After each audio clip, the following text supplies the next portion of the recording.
Da honean dale, ez da honen bale, entretenitzen gera birote balde. Frenorik gabe, talda pandera, norabiderik gabeko dela, batzutan negar bestetan algara, dudan egunaren arabera. Goizera, goizero, batzuetan erota bestetan bero, onkiotan bezala, txarra den lekuan nona ere da. Gaur indoguna dauzo lan bat, eta banatuga gutxi gorabehera 4 eta 5 taldietan, eta talde bakoitzak indabena da produktu bat hartu eta jun sartzen otarretan.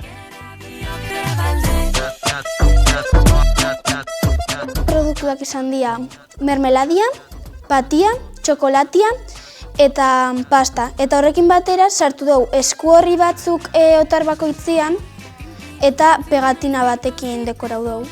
Santa Mañako festetarako, motoziritsi gera lokatzez lepo, da plazan harik ez dago. Ni kontentu nago, zelatunen bezala salaba dago.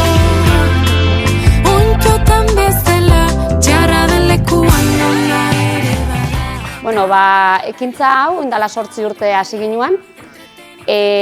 Apurtxo bat, ikasleak ikasbiderako finantziazio iturri diferentiak lortzeko, beraiekin landutako ekintza bat izan da, eta 8 urtean jarraixan aurrera eraman duguna. Hasiera baten gu hasi ginen, eta gero herrira zabaldudan ekintza bada, ze udaletxiak eta herriko elikadura maixak bere gain hartu daben kudeaketa bat izan da. Bizitzako horretiatzen denaren, dena iristen dela, sinistu nahi dela. DBH-ko ikasleak hartzen dabe bertan parte, batzuk otarra prestatzen ditu eta gero danon artean herrixean eta euren familietan saltzen dabe. Diru iturri garrantzitsu ikusten daudala ekoizliendako, bai eskualdeko ekoizliendako eta baitza Euskal Herri mailako beste zenbaitzen dako. Aurten, 6.600 euroko diru iturri zuzen bat jongo da beraientzako, eta ikusten dugu, zentzu horretan garrantzitsua dela, hori be, arlo ekonomikoari begira. Eta ikasliekin, balore ezberdinak lantzen ditugu, elkartasuna dela, elikadura osasuntsua dela, eta beste zenbait balorebe kontuan hartuta, eurak hori ikusten dabe eta modu ekintzaile baten aurrera eramaten dabe.